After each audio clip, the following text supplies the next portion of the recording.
Bienvenidos a la segunda parte de la sesión vespertina de la celebración de este 25 de marzo.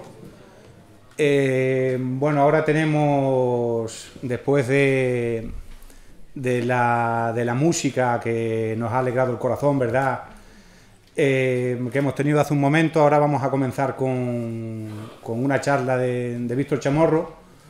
Bueno, en primer lugar, disculpar la presencia de Fernando Fernández, que bueno, por una cuestión de orden familiar no ha podido venir y asistir a esta mesa. Yo soy Guillermo León, que voy a presentar a Víctor, y por tanto solamente vamos a contar con lo que es la ponencia de Víctor. La verdad es que hace mes y pico, cuando se comenzó a gestar todo esto, todo lo que eran los actos y tal, y bueno, se lanzó el nombre de Víctor. Yo pedí presentarlo personalmente porque, bueno, es una persona que, aunque no conoce personalmente, sí que la he leído mucho.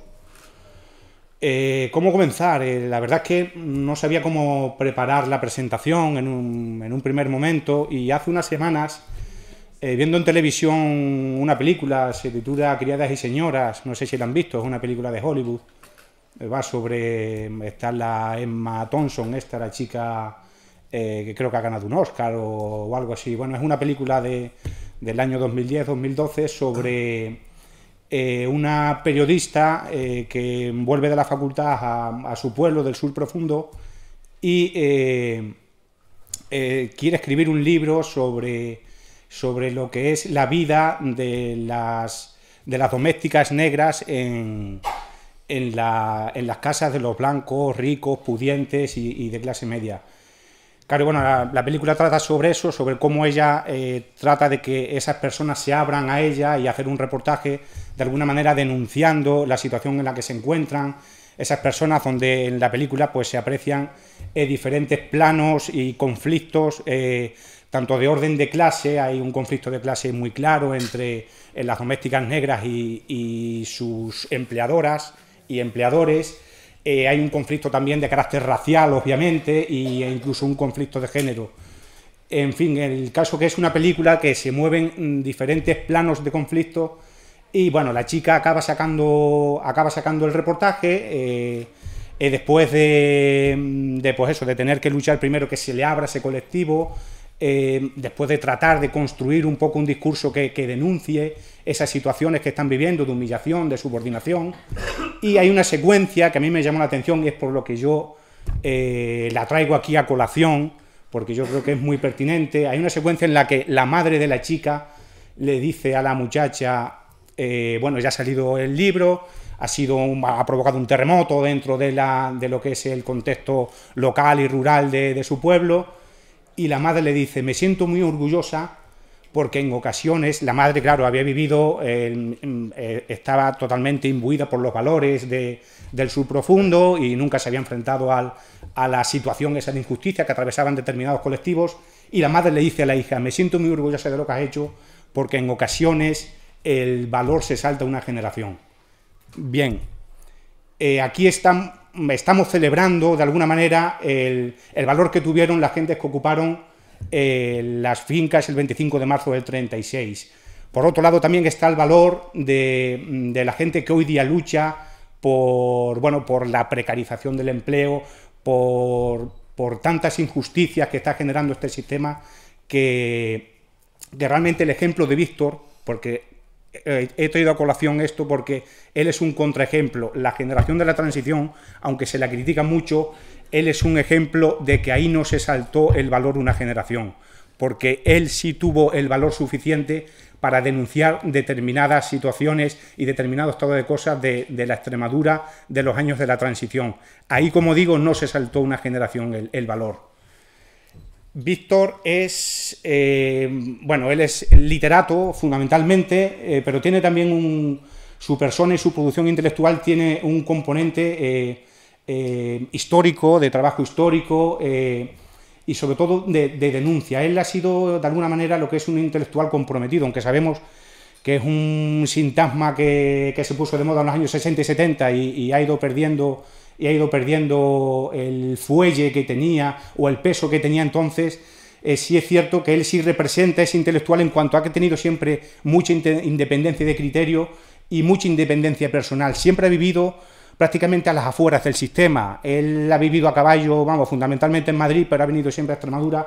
Pero como digo, siempre ha vivido a las afueras del sistema y casi del capitalismo en ese sentido. Se le ha reconocido muy tardíamente, ya como, bueno, como saben ustedes, es acreedor y propietario de una medalla de Extremadura, pero sí es cierto que se le ha reconocido muy tardíamente. ¿Y por qué se le ha reconocido tan tardíamente?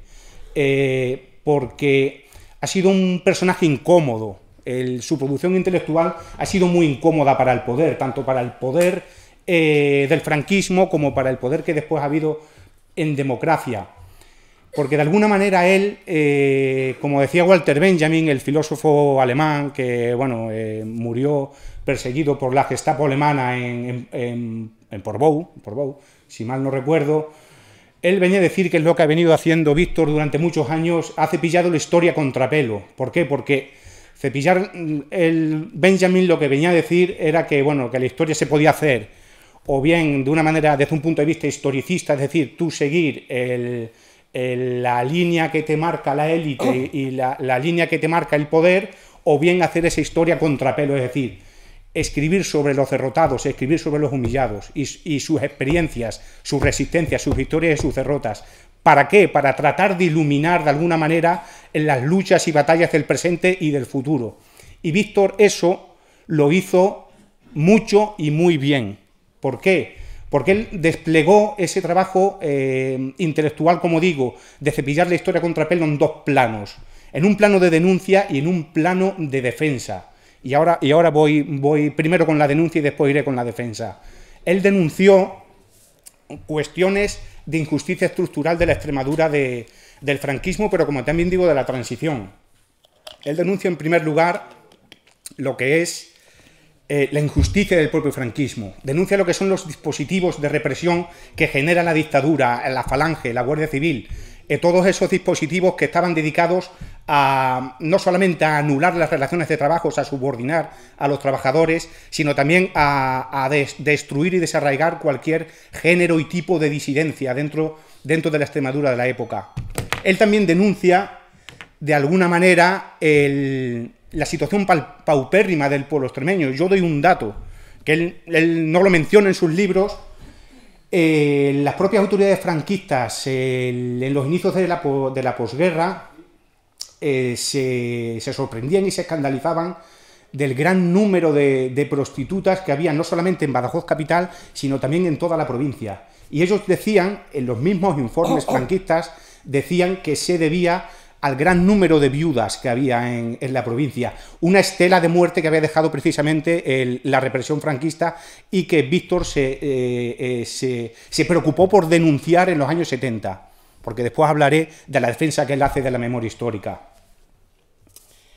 Como digo, esas injusticias del franquismo, esos dispositivos de represión y de control social, esa situación paupérrima del pueblo extremeño, también denuncia lo que es el éxodo rural, un éxodo que no tiene parangón ni en Extremadura ni en Europa, el que se vive en Extremadura en los años 60 y 70, donde asistimos a la marcha prácticamente por situación de miseria de más de medio millón de extremeños, que se marchan porque no funcionan las políticas agrarias franquistas y por necesidades que tiene el propio capital, no solamente en España, sino también en toda Europa. Necesidades de mano de obra que esos extremeños alimentarán tanto en Alemania como en Francia, el Países Bajos, Suiza, o los cinturones y polos de desarrollo que se generan en España a lo largo de los años 50 y 60, como son fundamentalmente Madrid, País Vasco y Cataluña. Como digo, él denuncia como digo, éxodo rural que no tiene ningún parangón ni en la historia extremeña, ni siquiera en la historia de este país.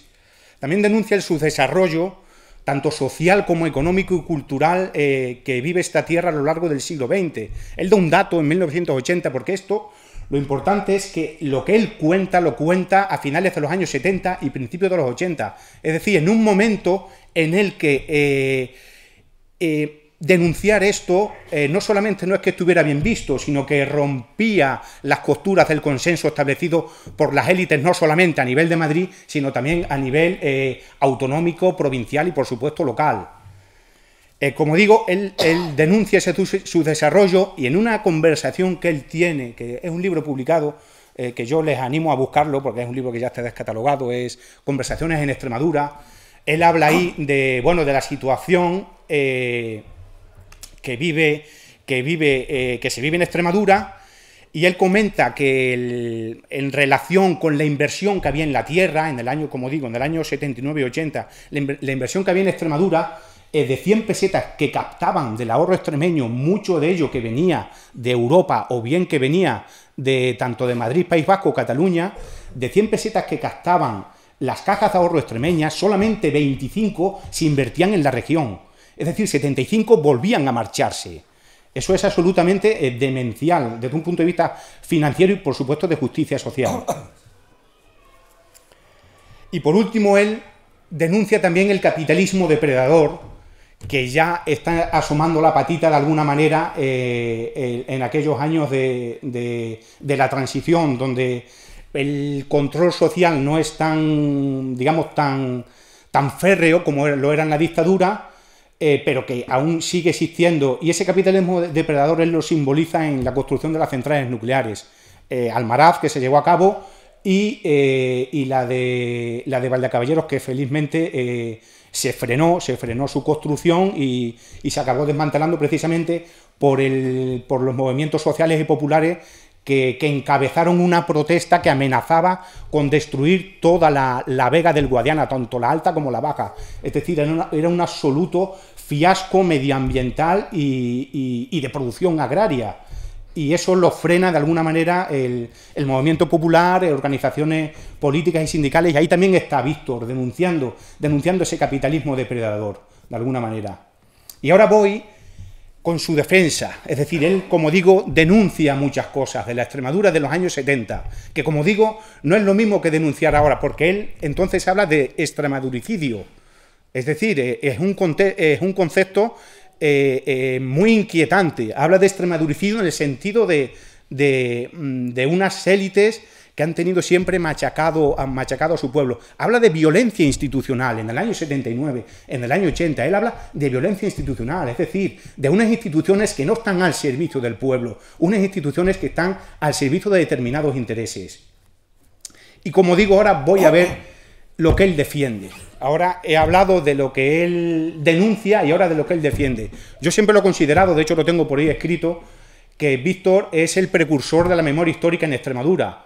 ¿Por qué? Porque él ya en su libro de Extremadura Esperanzada, que data de la última época del franquismo hasta el año 83-84, él ya denuncia el abandono que tienen las víctimas del franquismo ya en democracia. No obviamente durante el franquismo, donde era absolutamente imposible no solamente recordar, sino ya recuperar cuerpos, sino ya en democracia, cuando existen unas instituciones democráticas y que es una cuestión de justicia y moral prácticamente recuperar esos cuerpos. Bien, pues como saben, hubo un proceso de exhumaciones de víctimas, todo muy desordenado, muy espontáneo. Eran las familias, eran organizaciones políticas, pero no había ningún tipo de orden a la hora de hacerlo, y por supuesto los homenajes también se hacían de una manera muy espontánea. En ocasiones se hacía simplemente un acto religioso, en otras se hacía un acto político, que por lo que precisamente murieron esas personas. Y Víctor es de las personas que ya, la única persona que, por lo menos que yo tenga documentada, que ya habla en el año 78, 79, 80, de la denuncia de esa situación de injusticia que están viviendo las víctimas del franquismo. Defiende la memoria de las víctimas del franquismo y defiende la dignidad del pueblo extremeño. En el año 80 le escribe: se dice por ahí que el extremeño se quita la gorra, pero no agacha la cabeza.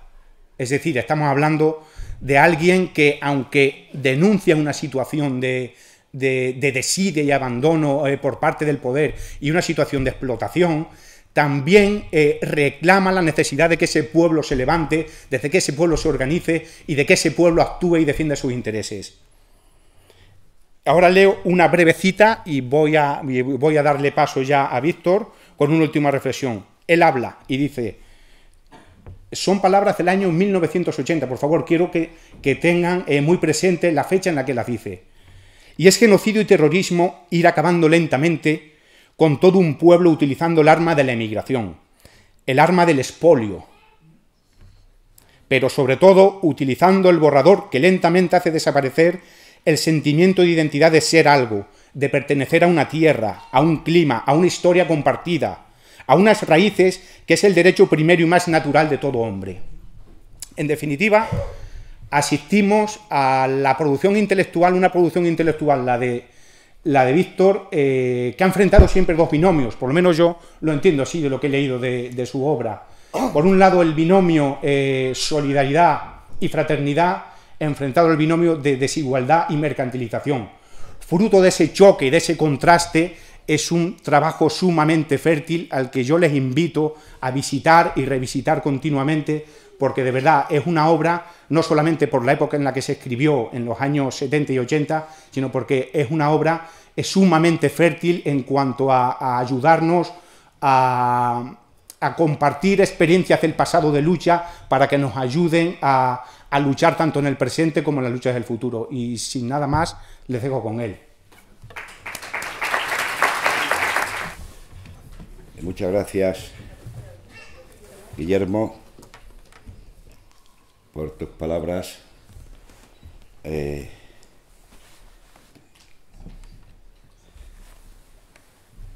Y decirte que es la segunda vez que nos vemos. Nos vimos hace un mes y medio en Herbás, pero a mí me da la impresión de que nos conocemos de siempre. Es que te digo mucho. Muchas gracias a Manolo, no sé por dónde andará, que es mi hermano desde la Transacción. Desde que iba con las Juventudes Comunistas a la Feria de Madrid del PC en los años 80. Un abrazo desde Herbás a mi amigo Richard, su mujer y sus hijos. Y un abrazo a Baños y las personas de Jonás y de Mónica. Y un abrazo a todos vosotros, compañeros. Para este acto he preparado una pequeña obra de teatro en 3 actos y un corolario. Y es un homenaje a los yunteros. Voy a escenificar el ambiente de 3 fechas consanguíneas que se dieron en Extremadura en el año de 1936, del 34 al 36. Empezamos con el acto primero. Cuando la gravedad lo requirió, a la puerta de la emblemada casona hubo caballos sujetos a la armella, criados de confianza con escopetas y perros, y garrochas en la pared como miedo terapéutico. En aquel 5 de junio de 1934, día en que se celebró la primera huelga general del campo, promovida por la Federación Nacional de la Tierra de la Federación de Badajoz, el administrador del señor Marqués bebía ponche con nieve y mascullaba. El cura ablandaba un bizcocho en chocolate y habló como si se disculpara. Se les inculca lo de siempre, conformidad. y que no tienen por venir sus ensueños de propietarios. Pero los jornaleros prefieren oír en esas casas de una felicidad sin cercas. Ya no aceptan su sitio en la tierra para ganar más cielo. Y se colocó bajo el cuello una servilleta ácima. Es la envidia, sarcastizó el administrador del Noble. Sufren de que tarden tanto en pasar las nubes que cruzan el cortijo del marqués. Es, dijo el cura, más rico quien más riquezas desprecia, pero sin decoro alguno me quitó la palabra un cabecilla y con el sagrario abierto no se frenó para gritarme que le habían dicho en esas casas que la pobreza era curable. Pues los cartuchos hoy no van a ser de sal, dijo el manijero. En la última siega ya hube de traer gente de la raya. Les estaban esperando y fue una pelea de guadañas, un moridero. En Zafra han destruido máquinas segadoras. Se dilataba la reunión con dulces y anises hasta que el administrador pidió medidas que cotejar con el telegrama del señor marqués. El esquirol de la casa tenía permiso para abandonar la sala, se acercaba a una ventana, abría los dedos el cuarterón y veía la plaza. Amo, parece una feria de bueyes y mulas. Los yunteros utilizan a los segadores para preparar su huelga de reja en septiembre, murmuró el administrador, rellenando su vaso de ponche. ¿Qué dice el telegrama?, preguntó el sacerdote, dejando en el aire medio bizcocho a punto de romperse. Tenemos, contestó el administrador, que llevar la iniciativa. La huelga desde ya la hacemos nosotros. Las hojas de cereal serán custodiadas por la Guardia Civil. Para ellos el trigo y el centeno son de vida o muerte, o no comerán ni pan de taquillón. Así que de un momento a otro se desdecirán.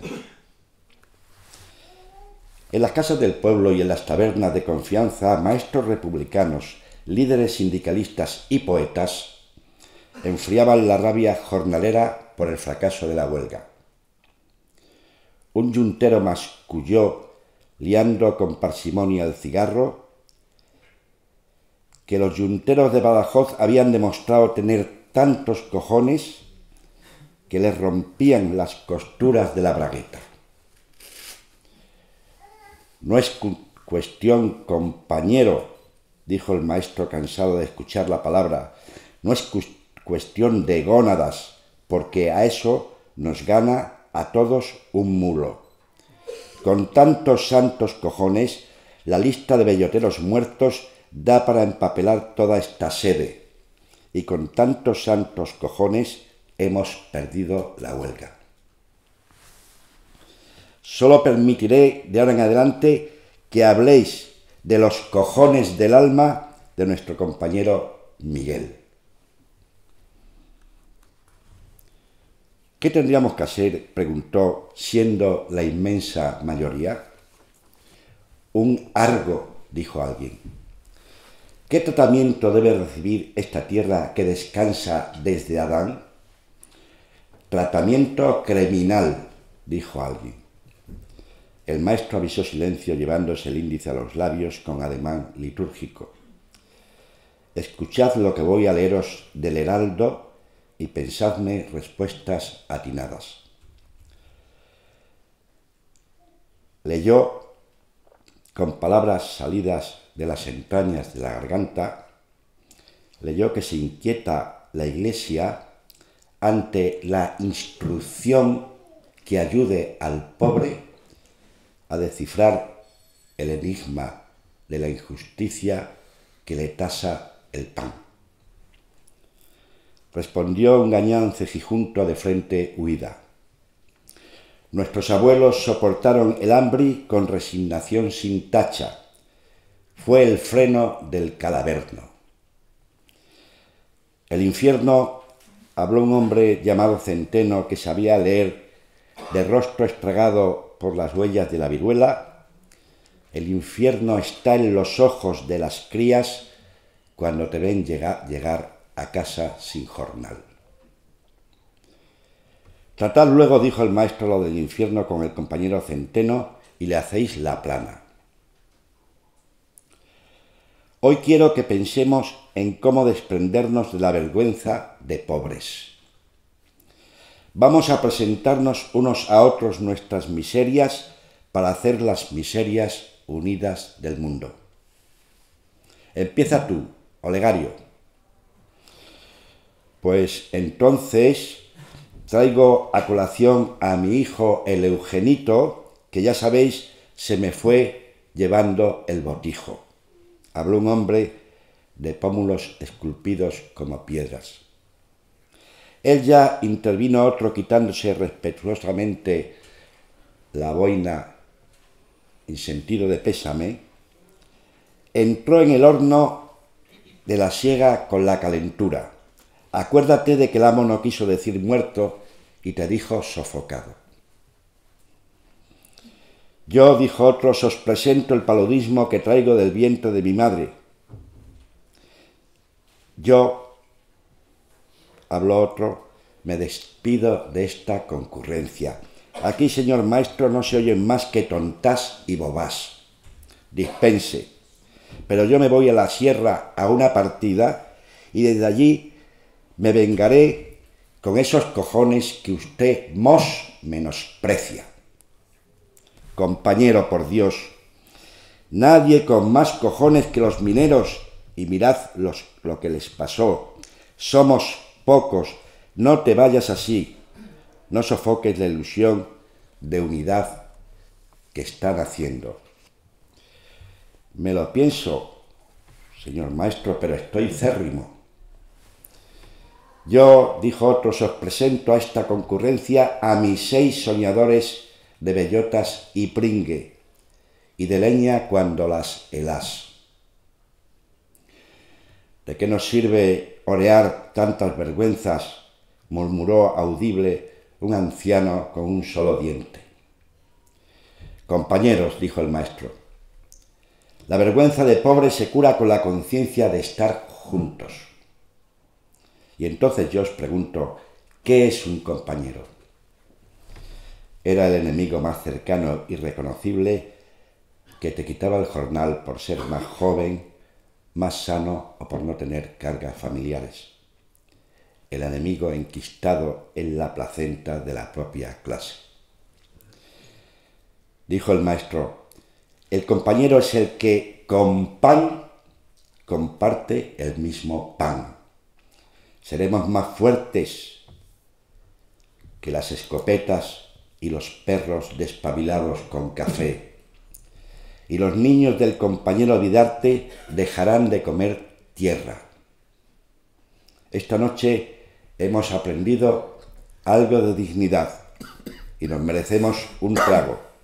Y el maestro bebió un largo chorro de vinacha.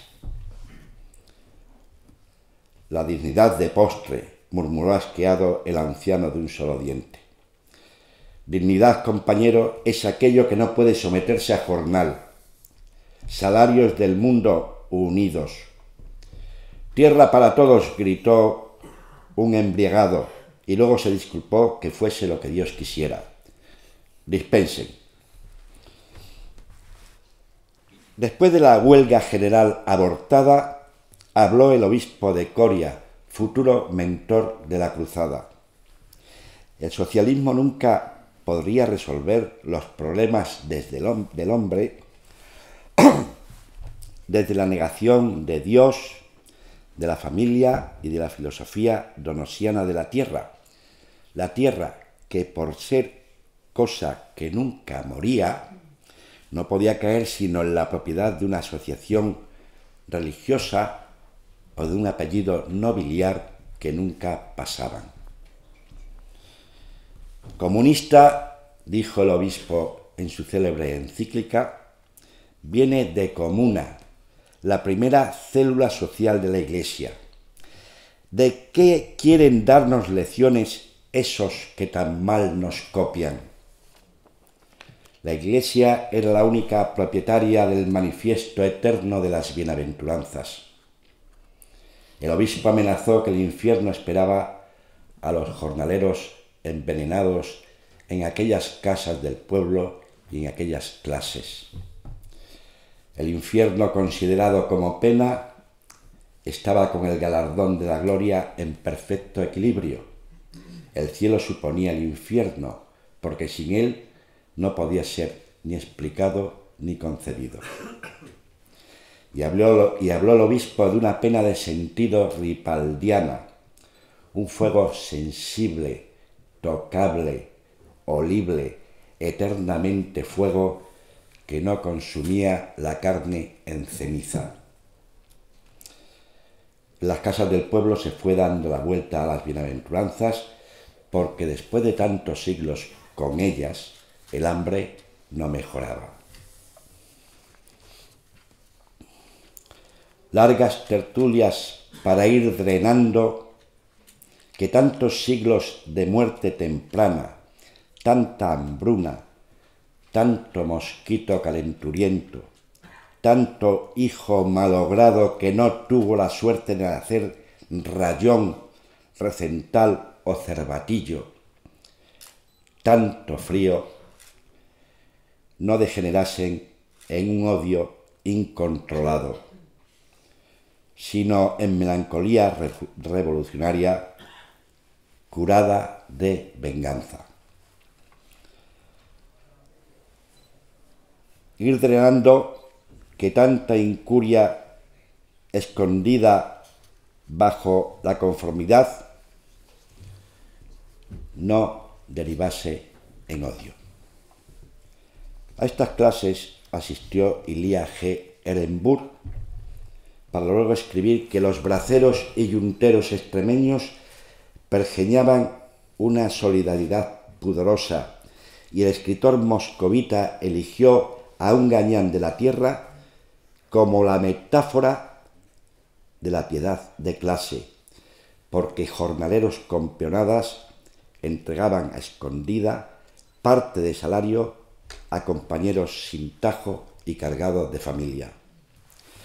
También asistió a aquel derroche de pedagogía el poeta César Vallejo, que eligió a un campesino de los barros para que desde su hambre sin venganza civilizara a la humanidad. Extremeño, dejásteme ver desde este lobo, pelear por todos, padecer por todos y pelear para que el individuo sea un hombre, la mosca un hombre, el risco un hombre, el mismísimo cielo todo un hombrecito y los señores hombres.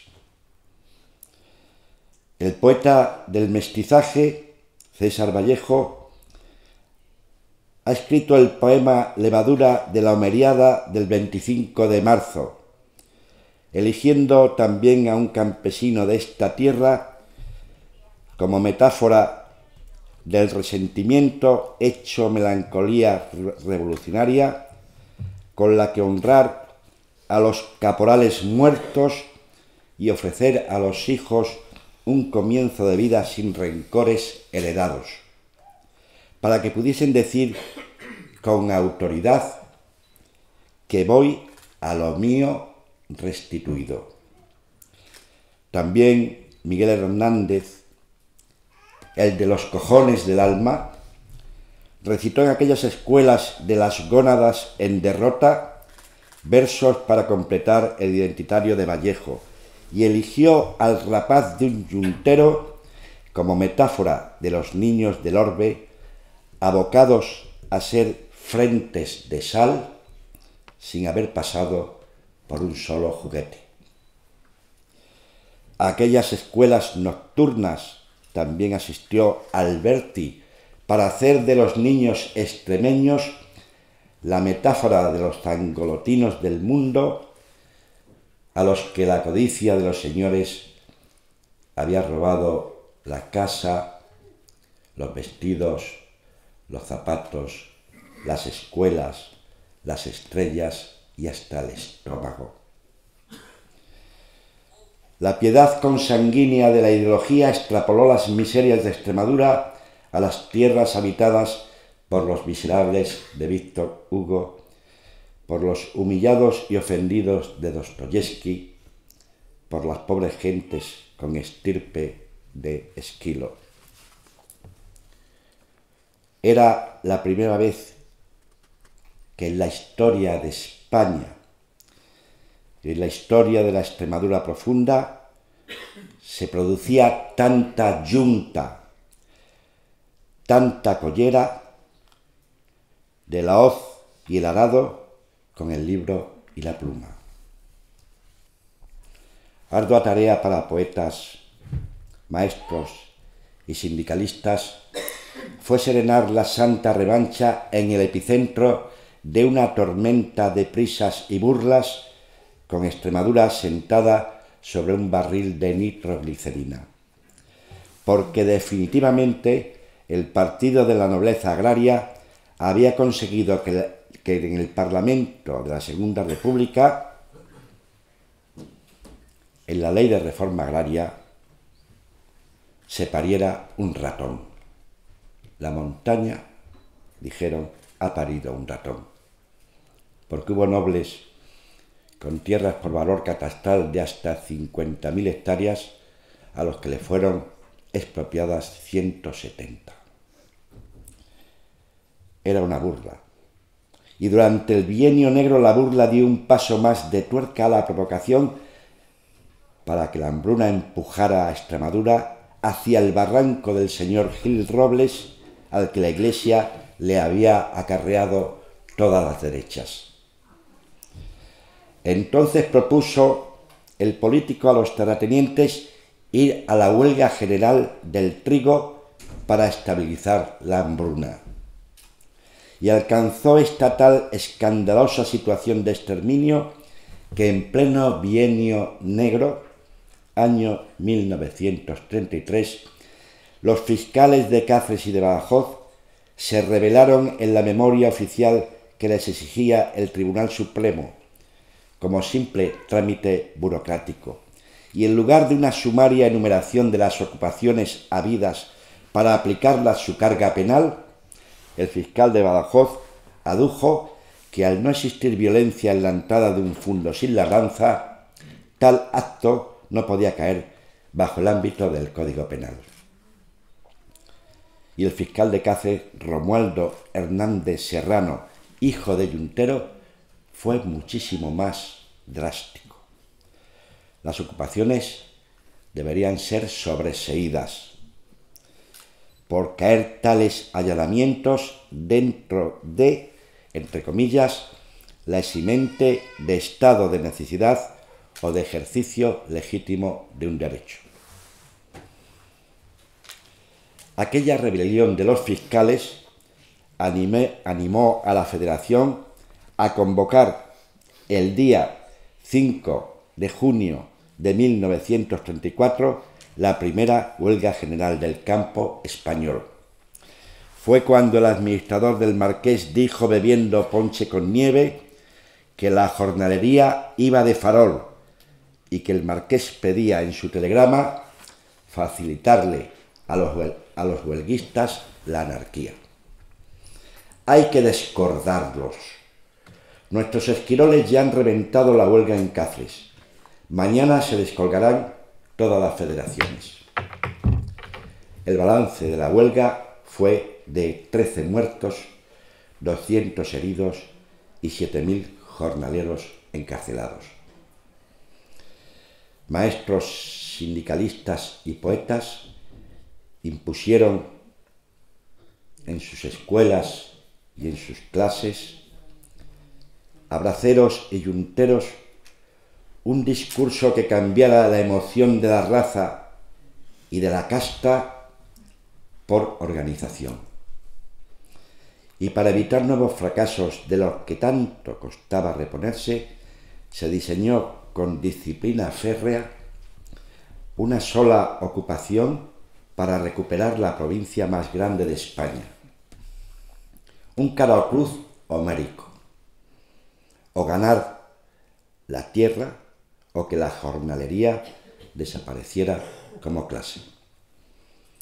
Intervendrían todos los componentes de la pirámide agropecuaria, desde el niño yuntero de la Frente de Sal al padre yuntero que haría de ariete en la jornada por constituir su gremio el segmento más concienciado del campo, ya que la falta de trabajo ponía también en situación de hambre a las yuntas de bueyes o de mulas.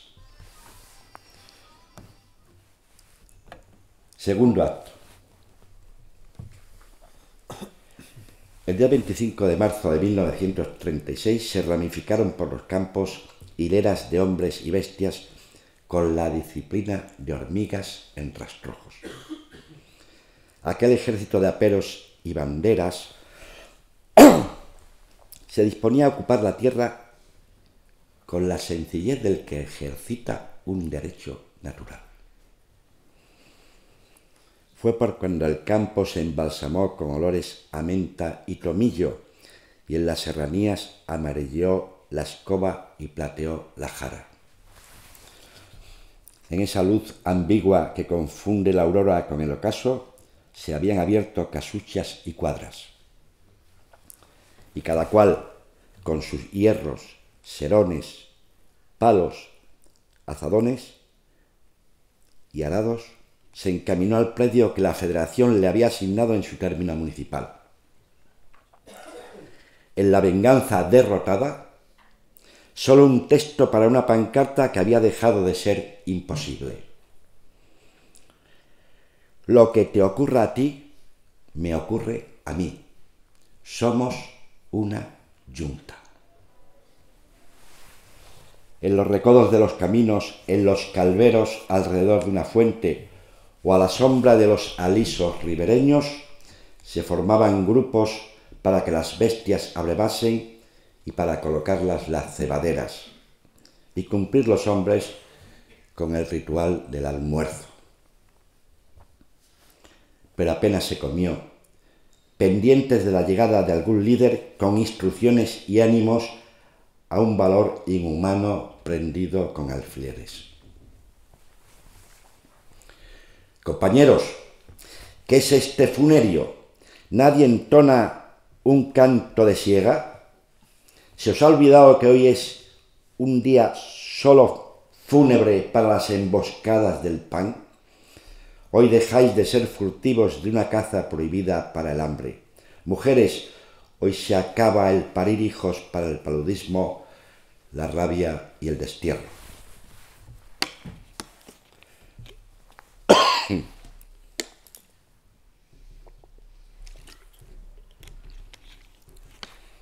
Sonó un tambor, una flauta, y una voz nacida de las entrañas del aguardiente gritó: ¿cuándo querrá Dios del cielo que la tortilla se huerva y los pobres coman pan y los amos coman piedras? El líder calmó el rencor y aconsejó que le dejes, compañero, al menos comer hierba. A lo más, higos con púas, jos de puta, me cago en Diego Dio. Compañeros, otra toná con menos yesca, ni una provocación que nos oye, y el que no acepte que el odio es para nosotros delito, que agile. Canturreó una mujer, Pilar de Berrocalejo: si te volvieras de vino, las moreras de tabaco y los canchos de tocino. Esa copla es más prudente. Compañeros, lo dicho, cada cual entra en su pago y se pone a la tarea. Si hay sangre, la sangre es de todos.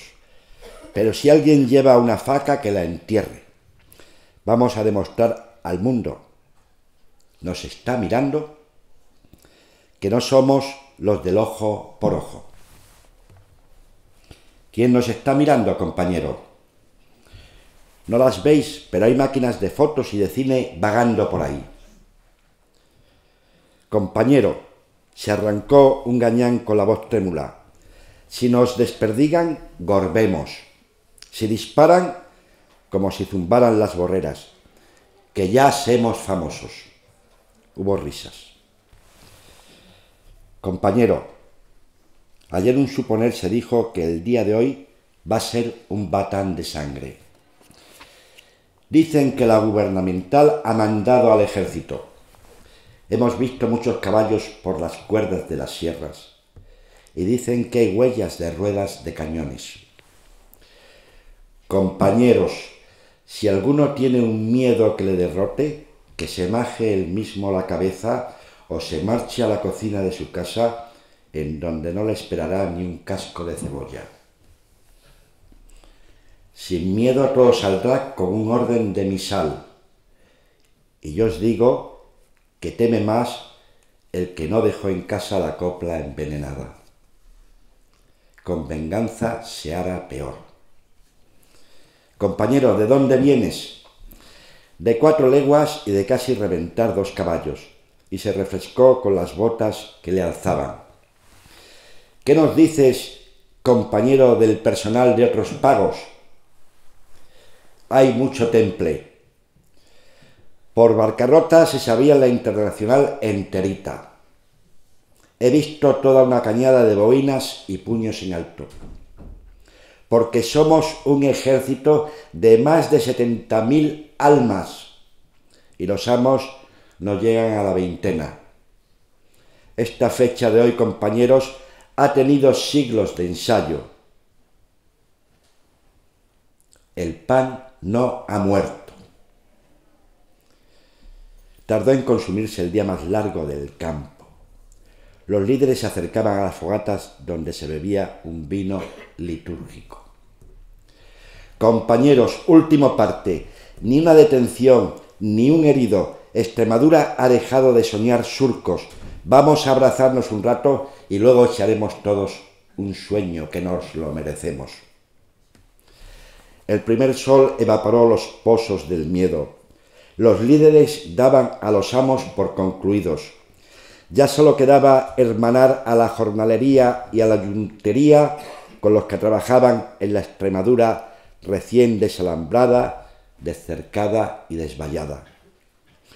Un abrazo, compañeros, con los apoyos que tanta ayuda nos han traído, con los herreros de la Sierra de la Fuente, con los curtidores y los feriantes de Zafra, con los hermanos de la Textil de Torrejoncillo y de Hervás, con los gremios alfareros de Arroyo del Puerco y Salvatierra de los Barros. Un abrazo con los sederos de Arroyomolinos y los neveros del Piornal, con los colmeneros de la Sierra de San Pedro y de las Urdes, con los feriantes de Trujillo y la arriería de Salorino, que llega hasta Levante, con los caldereros y balateros de cuchillos y navajas de Fregenal, con los afiladores de Segura y los molineros y harineros de Mérida y de Cáceres, con los del lino, el cáñamo y la cordelería, y también un abrazo con los esquiroles y los guardias arrepentidos, y con los funcionarios que necesitamos y que nos necesiten. El periódico Claridad editorializó: cuando los eruditos de la historia anden buscando el hecho que señaló el gran hito de la historia de España, algún dedo caerá ciertamente sobre nuestra Extremadura, la región en la cual se ha verificado la primera ocupación multitudinaria de tierras de forma pacífica. Malefakis escribió que las invasiones masivas no se contagiaron fuera de Extremadura porque faltó en Castilla y en Andalucía la unidad de Badajoz que había permitido triunfar de una manera tan fácil. los maestros republicanos, los líderes sindicalistas, los poetas y la jornalería y la yuntería habían escrito la página fundacional de nuestro prólogo identitario. Extremeño, y no haber tierra que hubiese el peso de tu arado, ni más mundo que el color de tu yugo entre dos épocas, y no haber el orden de tus póstumos campos y ganados. Acababa de nacer el orden en la voz de Vallejo. La terrateniencia, huida a la corte, se lamió su rencor medieval e hizo autocrítica. Es inconcebible tanta disciplina en semejantes destripaterrones. ¿Qué clase de escuela no les hemos cerrado? ¿Qué clase de hordas hemos alimentado? Aprenderán los propietarios de Castilla y Andalucía que algo tan barato de hacer por gañanes se contagiará. Toda España corre el peligro de ser expropiada en un rato. Los aquí reunidos debemos auspiciar al que aguarda en vela de luceros, porque cuando Dios no perdona, exhibe sus poderes y señala a aquel que aún no ha enfriado sus baterías y cañones de Asturias. Acto tercero. Franco hablaba con su íntimo amigo Yagüe, compañero de hazañas coloniales, incapaz de comprender que cuando era de perentoria estrategia llegar a Madrid por la línea más recta, ordenaba a Franco un meandro loco a Badajoz. Paco, detrás de la ciudad está Salazar. Esa plaza quedará en régimen de frente dormido. Se extinguirá sola cuando se tome Madrid. Teniente coronel Yagüe, Badajoz debe pagar. Jornaleros y yunteros se habían reunido en la capital para defender la plaza. El caudillo los tenía allí muy juntitos sin que nadie se los hubiera acarreado. Habían ido llegando ellos solos, dispuestos a dar la vida por la república que legitimó la ocupación. Franco envió legionarios y moros para que no quedara vivo un solo vestigio libertario. Él necesitaba una mística de Calvario y necesitó de moros para su cruzada enferma.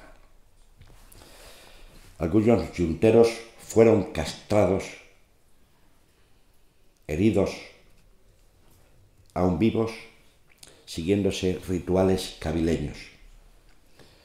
Una revancha tan innombrable que los nazis la recordarían en las jornadas de la solución final.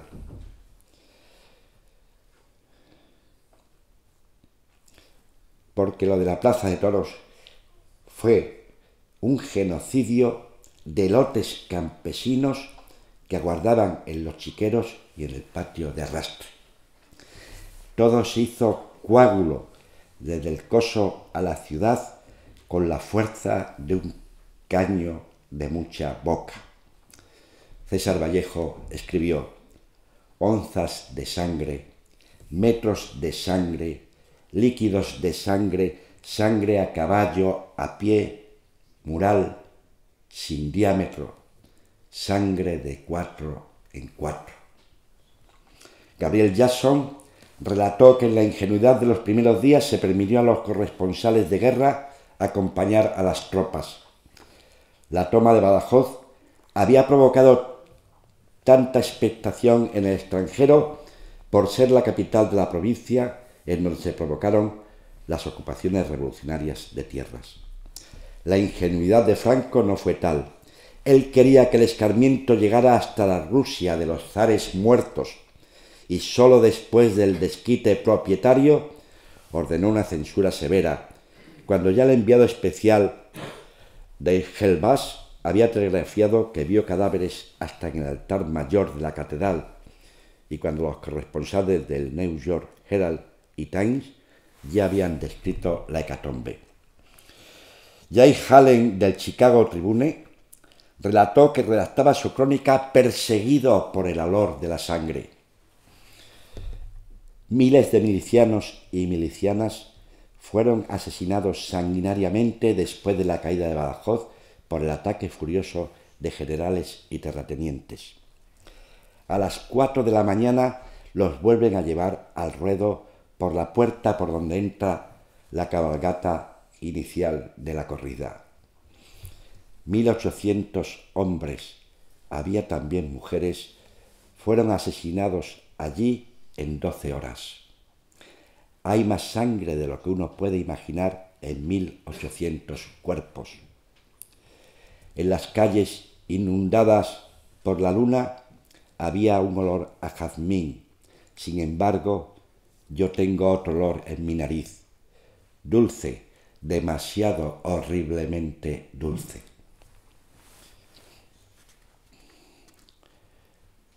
Corolario. Perdón. Después sabemos lo que pasó. El éxodo de los hijos y nietos de nuestros mayorales a vivir el chantaje del desclasamiento para ir sacando adelante el desarraigo. Pero en los laboratorios antropológicos del pueblo, que llegó a las ocupaciones porque se rebeló a salir de su tierra para doblegar a caciques forasteros y se quedó en su nacencia para acabar con sus caciques interiores, sobrevivió un pellizco de levadura identitaria fugitiva del paréntesis que rompió el cordón umbilical de la democracia posfranquista con la Segunda República. Aquella declaró que cuanto precediera a la transacción tendría en la historia tratamiento de arqueología.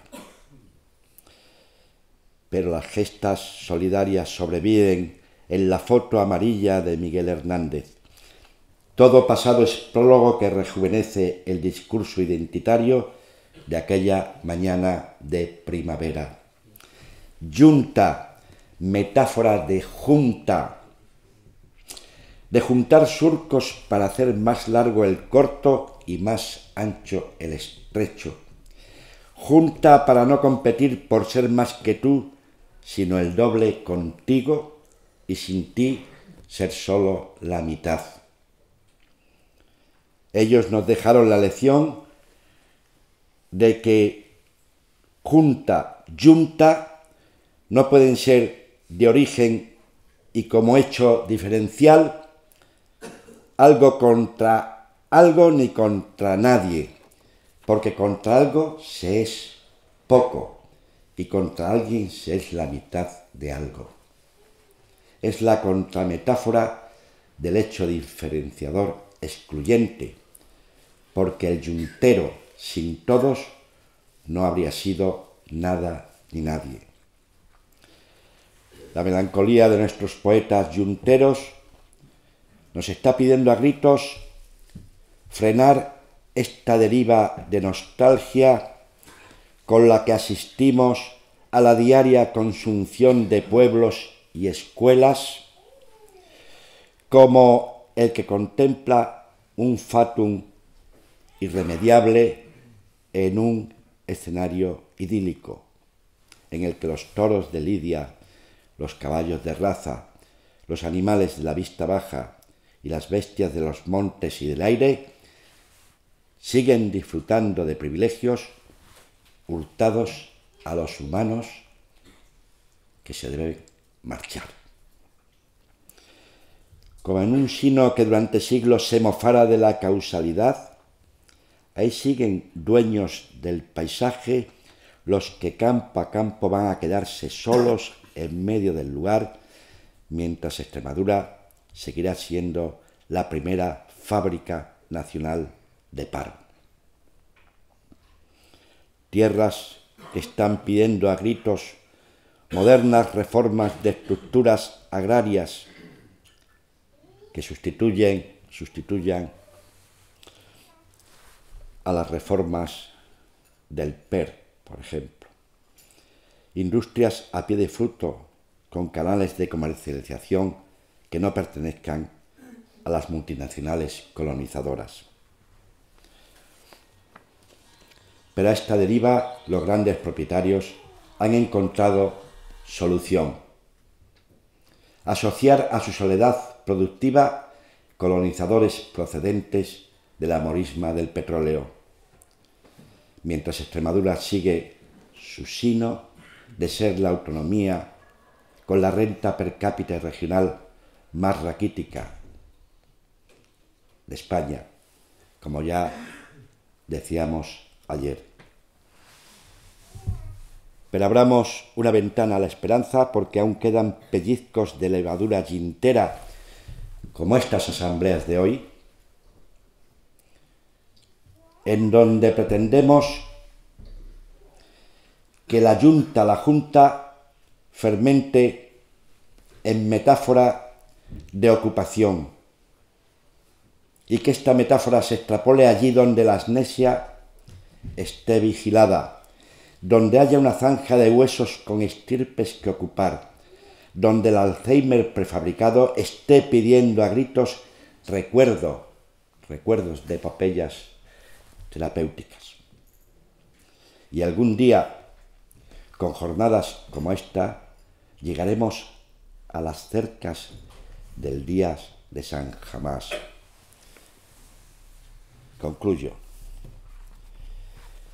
Pero nos queda un escollo para llegar al homenaje yuntero, para que el Día de los Yunteros sustituya al de la Virgen de Guadalupe como Día de Extremadura, porque es un sinsentido que esta jornada la patrocine una entrañable virgen que no tiene en regla sus papeles de ciudadana extremeña, colonizada como está por la diócesis de Toledo. No queremos un día colonizado por la Iglesia de Castilla-La Mancha. Todos creemos que si la Virgen pudiera hablar, la tienen amordazada, pediría a gritos se resolviera su filiación, y ella aceptaría, muy gustosa, incorporarse como una mujer extremeña más al día laico en que Extremadura fue desalambrada y descolonizada. Porque todos los antecedentes de la Virgen son de cercanía agropecuaria,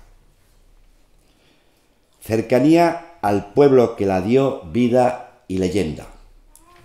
Su tez tiene el moreno intenso de los cabreros de la sierra, de los ovejeros de las lentas caminatas trashumantes, de los segadores, de las apañadoras, de las rebuscadoras y de las que agavillaban.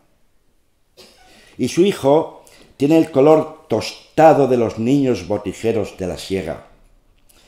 Ella y su infante, además, salieron de un surco y les encontró un vaquero, y ese vaquero se llamaba Cordero. Todos son señales.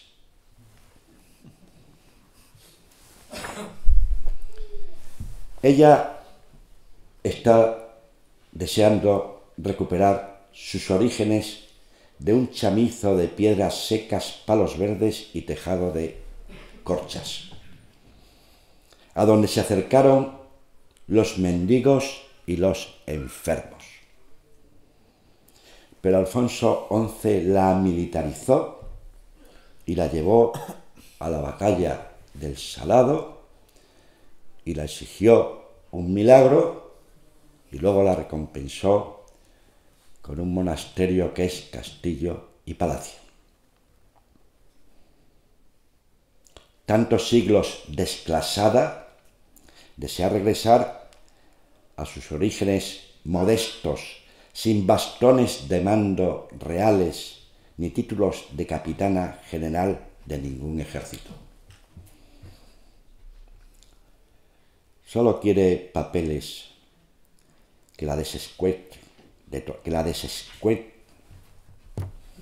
desvinculen de Toledo, para incorporarse como una reliquia laica al día de la Junta, porque necesitamos todos estar muy juntos para defendernos de colonizaciones por venir y de tanto agravio comparativo como nos queda aún por drenar. Muchísimas gracias por vuestra atención.